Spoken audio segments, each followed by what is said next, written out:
Good afternoon, everyone. Hope you all are fine and studying safely at your homes.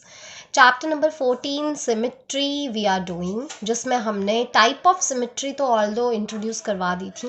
रिफ्लेक्शनल symmetry, जो normal हम symmetry बोलते हैं, line of symmetry जिसके हम left या राइट, अगर हॉरिजॉन्टल लाइन ऑफ सिमेट्री है तो उसके अप एंड डाउन में वो ऑब्जेक्ट जो है वो बिल्कुल एक जैसा दिखता है, उसके दोनों हाफ्स एक जैसे दिखते हैं.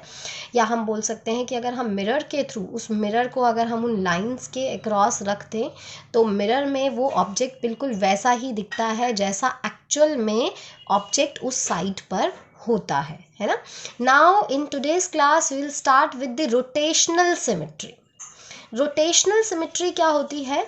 जब हम किसी ऑब्जेक्ट को रोटेट करते हैं तो क्या वो हमें कहीं किसी पॉइंट पर वैसा ही नज़र आता है? It is just like circle. अगर मैं सर्कल को रोटेट करती रहूँ तो सर्कल मुझे वैसा ही दिखता है, कोई चेंजेस नहीं आते हैं. अगर मैं अपने हैंड को रोटेट करूँगी तो मेरा हैंड चेंज हो जाएगा. इट वॉज लाइक वर्टिकल, मेरा थंब इस साइड पे था, लेकिन जब मैंने इसको रोटेट किया तो मेरा थंब नीचे आ गया, और रोटेट करूँगी तो थंब इस साइड को चला जाएगा, है ना. सो हैंड जो होता है it doesn't have a rotational symmetry. क्यों? क्योंकि ये मुझे एक जैसा नहीं दिखता. बट अगर मैं सर्कल को घुमाती जाऊँ तो सर्कल मुझे हर जगह से एक जैसा ही नज़र आता है. मैं उसको कितना भी घुमा लूँ मुझे सर्कल ही हर जगह हर तरीके से वैसा ही नज़र आएगा. That is called rotational symmetry. अब आगे टॉपिक्स को पढ़ने से पहले हम यहाँ पे दो चीज़ें समझेंगे. सबसे पहली चीज़ ये समझेंगे कि रोटेशनल सिमेट्री में जो ऑर्डर होता है, ऑर्डर मीन्स कि एक रोटेशन के टाइम पे कोई ऑब्जेक्ट कितनी बार हमें एक जैसा दिखा. जैसे सर्कल हमें हर पॉइंट पे एक जैसा दिखता है, दैट मीन्स इनफाइनाइट टाइम्स वो हमें वैसा ही नज़र आता है ना. तो इसको हम ऑर्डर बोलते हैं. इसके अलावा हर ऑब्जेक्ट का एटलीस्ट वन ऑर्डर तो ज़रूर होता है. जैसे कि हमारे पास ये एक ऑब्जेक्ट है, अगर मैं इसको यहाँ से सेंटर इससे रोटेट करती हूँ, रोटेट करते टाइम सपोज करो मेरा ये पॉइंट यहाँ पे है, मैंने इसको घुमाया, कंप्लीट रोटेशन अभी हुआ नहीं है, और घुमाया, मुझे अभी भी बिल्कुल वैसा सा नज़र नहीं आ रही है वो शेप. जब मैं इसको घुमा दूंगी और वापस ये पॉइंट इधर आ जाएगा, दैट मीन्स इसको मैंने कंप्लीट एक रोटेशन दे दिया है, एक बार कंप्लीट घुमा दिया है ना. और ये वापस से मुझे शेप वैसी नज़र आ रही है. दैट मीन्स हर ऑब्जेक्ट एक रोटेशन में, कंप्लीट रोटेशन के बाद तो अपनी सेम पोजीशन ले लेता है, जिसकी वजह से हम उसको ऑर्डर वन बोलते हैं. तो जनरली हम ये मानकर चलते हैं कि order one is not the, अगर हम किसी का ऑर्डर वन बोल रहे हैं दैट मीन्स हम ये बोल सकते हैं कि वो object is not the rotational symmetric object, या हम बोल सकते हैं doesn't have any rotational symmetry अगर ऑर्डर वन है तो. Because order one her object का होता है. अगर ऑर्डर वन से ज़्यादा होता है then we can say okay that object has rotational symmetry. And the second thing is the angle of rotation. Angle of rotation means कितना एंगल रोटेट करने के बाद वो ऑब्जेक्ट हमें बिल्कुल वैसा ही नज़र आ रहा है जैसा वो पहले था. इट इज़ जस्ट लाइक कि इसको हमने पूरा घुमाया है, वन रोटेशन दिया है कंप्लीट. ये टॉप पॉइंट जब तक वापस ये यहाँ पे नहीं आ जाता, इट मीन्स तब तक ये वन रोटेशन नहीं हुआ है. वापस जब आया तभी हमें ये एक जैसा दिखा है. दैट मीन्स इसको हमने पूरा 360 डिग्री घुमाया है, तब जाके ये अपने ओरिजिनल पोजीशन जैसा हमें दिख रहा है. तो हम ये बोल सकते हैं कि इसका जो एंगल ऑफ रोटेशन है दैट इज़ 360 डिग्री. इसके अलावा हम डिफरेंट एंगल्स ऑफ रोटेशन को भी समझेंगे. Why it is 360 degree when it is complete one rotation, ये भी हम समझेंगे. So let's start now. अब हम बनाते हैं एक आइसोसेलेस ट्रायंगल सबसे पहले तो, जिसकी ऑब्वियसली दो साइड्स इक्वल होती हैं. और जैसा कि हमने रिफ्लेक्शनल सिमेट्री में देखा था, इसकी एक वर्टिकल लाइन ऑफ सिमेट्री होती है जिसके क्रॉस अगर हम इसको फोल्ड करते हैं तो दोनों हाफ्स एक दूसरे को ओवरलैप करते हैं. दैट मीन्स दोनों हाफ्स बिल्कुल सेम है. That is it means this is a symmetrical object but it has reflectional symmetry. reflectional symmetry क्यों है?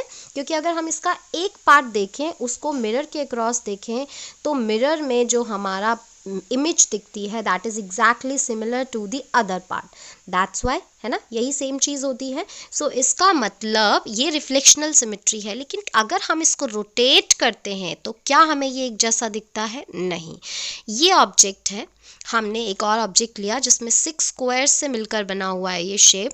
अगर हम इसमें कोई भी एक लाइन इस तरीके की ड्रॉ करना चाहें जहाँ से ये हमें इसका एक हाफ दूसरे हाफ के एग्जैक्टली सेम दिखे, मैच करे एक दूसरे के, तो क्या हमें मिलेगी? नहीं, ऐसी कोई लाइन हमें नहीं मिलेगी। That means it has no reflectional symmetry. लेकिन अगर हम इसको रोटेट करते हैं तो किसी एक पॉइंट पर ये बिल्कुल अपनी ओरिजिनल पोजीशन जैसा ही दिखेगा। दैट मीन्स रोटेशनल सिमेट्री इसकी होती है। रोटेट जब हम करते हैं तो ये हमें बिल्कुल वैसा ही दिखता है। अब हम एक एग्जांपल लेते हैं, जैसा ये ट्रायंगल है, ये डॉट है, जब हम इस डॉट के क्रॉस इसको घुमाते हैं तो ऐसा घूमेगा, थोड़ा ऊपर ले लिया फिर घुमाया तो इस तरीके से घूमेगा, और ऊपर इसके बिल्कुल वर्टेक्स पे ले गए तो हमने जो घुमाया तो ये कुछ इस तरीके से घुमा। ये जो पॉइंट होता है जिसके अक्रॉस हम किसी भी शेप को घुमाते हैं that is called point of और सेंटर ऑफ रोटेशन।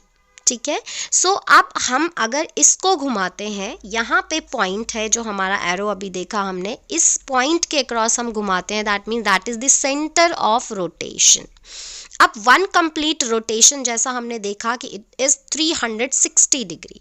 हमने अभी ज़ीरो काउंटर लिया, दैट मीन्स अभी हमने इसको नहीं घुमाया है। ठीक है, अब हम वहाँ पे काउंटर अपना बढ़ाएंगे जहाँ पे हमें ये बिल्कुल अपनी ओरिजिनल पोजीशन जैसा दिखेगा। Is it looking? No, 90 degree हमने घुमाया, ओरिजिनल पोजीशन इसकी कुछ और थी, अभी ये मुझे बिल्कुल वैसा नहीं दिख रहा है, और घुमाया 180 डिग्री। सी, ये जो ओरिजिनल शेप थी बिल्कुल उसकी तरह दिखने लग गया हमें, है ना, एग्जैक्टली सेम दिख रहा है। दैट मीन्स अभी हमारा एक कंप्लीट रोटेशन हुआ नहीं है, बिकॉज अभी हमने इसको 360 डिग्री नहीं घुमाया, लेकिन हमें ये ओरिजिनल जैसा दिख रहा है। That means one counter. वापस 270 घुमाया, फिर से क्या ये ओरिजिनल पोजीशन जैसा दिख रहा है?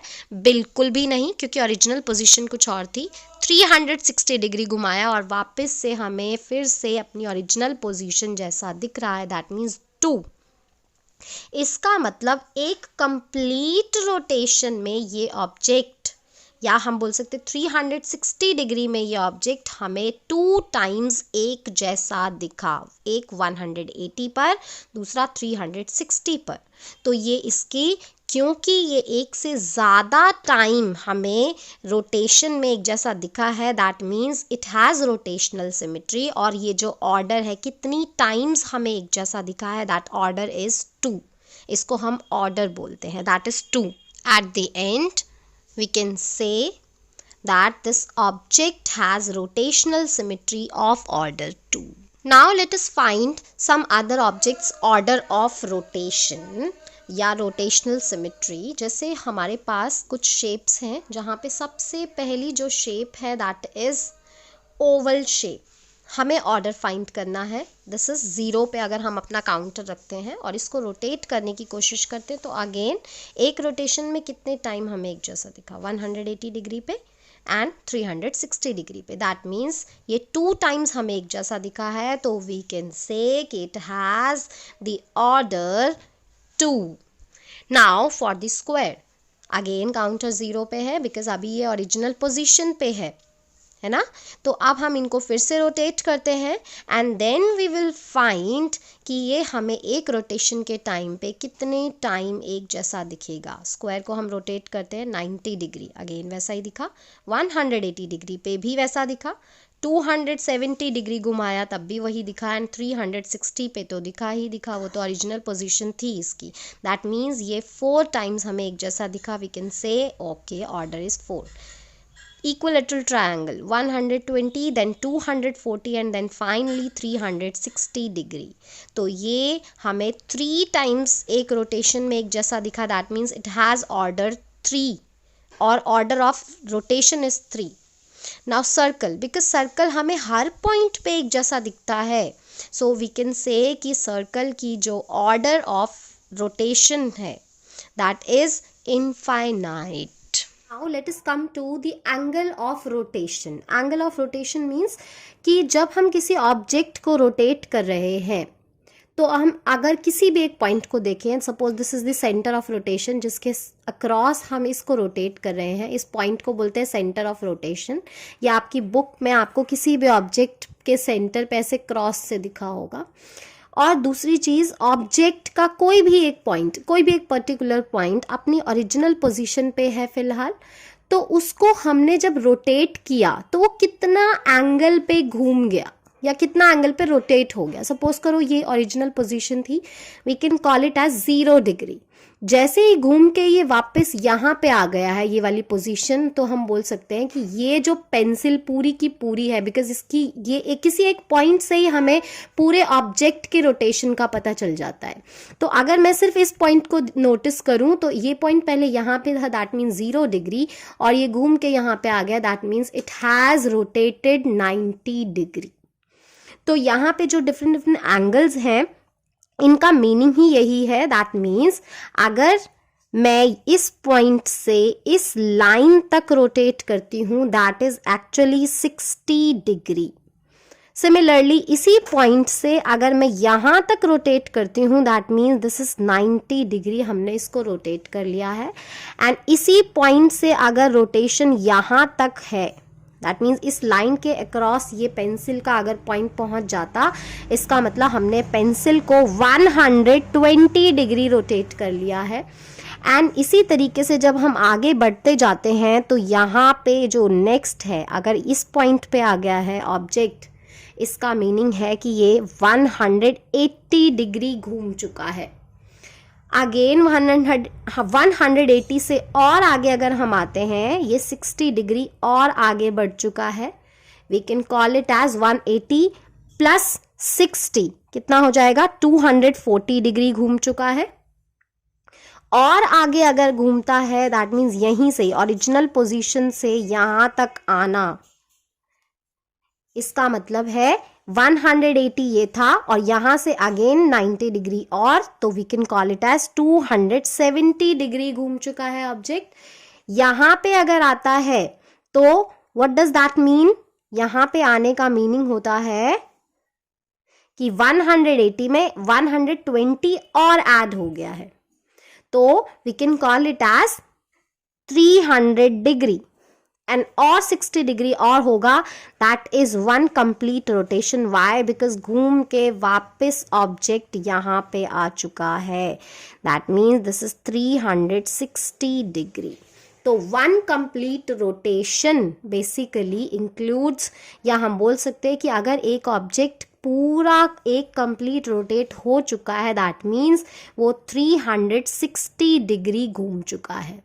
अब इन्हीं एंगल्स के बेसिस पे हम देखते हैं कि अगर कोई ऑब्जेक्ट हमें कितने डिग्री घूमने के बाद बिल्कुल अपनी ओरिजिनल पोजीशन जैसा दिख रहा है, तो वो उसका एंगल ऑफ रोटेशन हो जाता है। So we will find different types of objects कि वो कितने डिग्रीज के बाद हमें बिल्कुल एक जैसे दिखते हैं। It is find its angle of rotation. अब सपोज करो ये ऑब्जेक्ट कुछ इस तरीके से रखा हुआ है। अगेन जैसा मैंने बोला, angle of rotation find out करने के लिए किसी भी ऑब्जेक्ट का हम एक पर्टिकुलर पॉइंट को देखेंगे सिर्फ, और उसी पॉइंट से हम पूरे ऑब्जेक्ट का angle of rotation find out कर सकते हैं।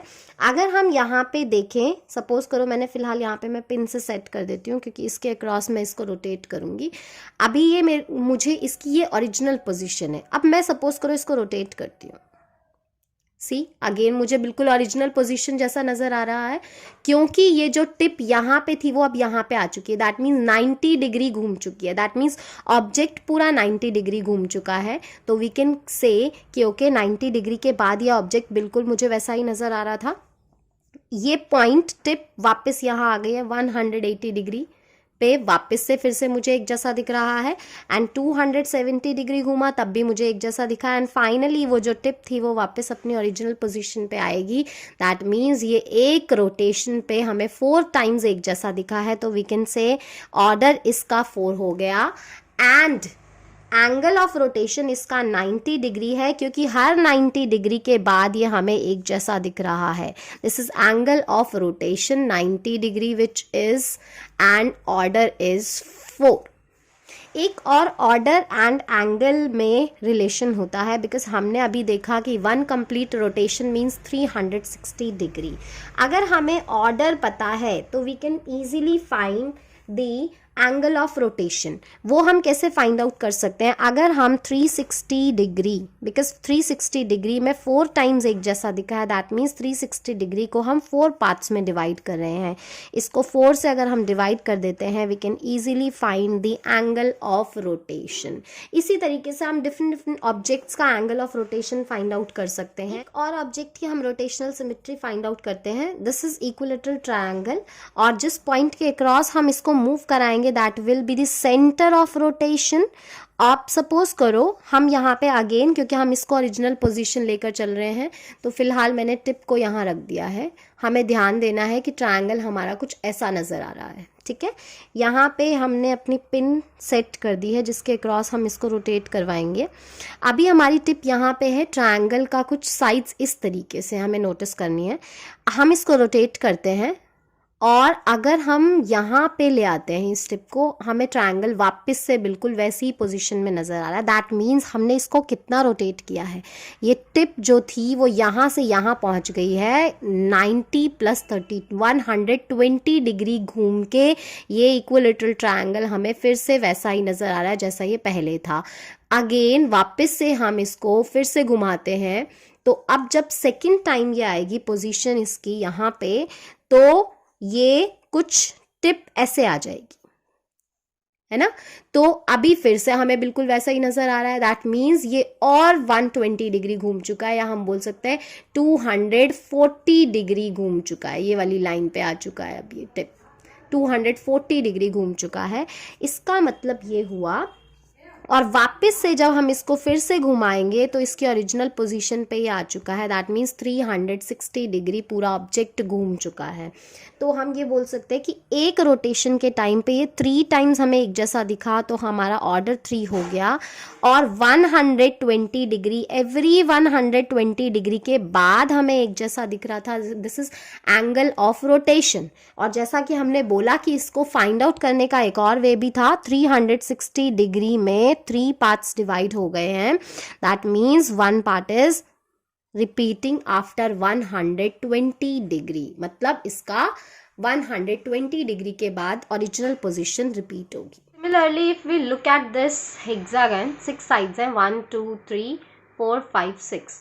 तो अगर सपोज करो हम यहाँ से फिर से पोजीशन पे ध्यान देते हैं, इसकी ओरिजिनल पोजीशन कुछ इस तरीके से है, और हम इसको फिर से रोटेट करते हैं। यहाँ पे था, रोटेट किया, तो अगेन सी इस टाइम पे भी हमारे पास एक टिप यहाँ पे आ गई, बिल्कुल ओरिजिनल पोजीशन जैसा हमें नज़र आ रहा है। लेकिन इस बार ये सिर्फ कितना डिग्री घूमा है, ये जो टिप है वो यहाँ से यहाँ आ गई, दैट मीन 60 डिग्री घूमी है। फिर से हम इसको और घुमाते हैं, सी अगेन फिर से हमें बिल्कुल वैसा ही दिख रहा है, 60 डिग्री और घूम चुका है। दैट मीन्स हम बोल सकते हैं टोटल 120 डिग्री, और 60 डिग्री घूमा है, फिर से ओरिजिनल पोजीशन, और 60 डिग्री घूमा है। और इस तरीके से ये हमारे पास 6 टाइम्स जब घूमेगा, ये कंप्लीट 1 रोटेशन हो चुका है, और एक रोटेशन के टाइम पे ये हमें 6 टाइम्स एक जैसा दिखा है, क्योंकि ये जो टिप है वो पहले यहाँ पे 1 then 2 then 3 then 4 then 5 then 6 times इस टिप जैसे जैसे ये आई है हमें ऑब्जेक्ट बिल्कुल वैसा ही दिखा है। तो इसका ऑर्डर हमारा 6 हो गया, और क्योंकि हर 60 डिग्री पे अपनी ओरिजिनल पोजीशन जैसा नज़र आ रहा था, दैट मीन्स इसका एंगल ऑफ रोटेशन 60 डिग्री हो गया। और जैसा कि हम बोल रहे हैं, another way to find this, 360 degree is divided into 6 parts, that means this is 60 degree. जब हम डिवाइड करेंगे 360 को 6 से, है ना। एक और चीज़ आपने यहाँ पे नोटिस करी होगी कि हम जब एक रेगुलर पॉलीगन ले रहे हैं, चाहे हम स्क्वायर लेते हैं, इक्विलेटरल ट्रायंगल लेते हैं, ये हेक्सागन लेते हैं, this is also regular because all the sides are equal. जब भी रेगुलर पॉलीगन हम लेते हैं और उसको हम रोटेट करते हैं, तो हम ये फाइंड करते हैं कि इसकी जितनी नंबर ऑफ साइड्स होती हैं वही उसका ऑर्डर बन जाता है। इक्विलेटरल ट्रायंगल था तो उसका ऑर्डर 3 था, ये हेक्सागन है, इसका ऑर्डर 6 है, स्क्वायर होगा उसका ऑर्डर 4 होगा। इसी तरीके से हम बिना रोटेट किए भी किसी एक रेगुलर पॉलीगन का ऑर्डर, और उस ऑर्डर के अकॉर्डिंगली अगर हम 360 डिग्री को उतने पार्ट्स में डिवाइड कर दें, तो we will find easily the angle of rotation.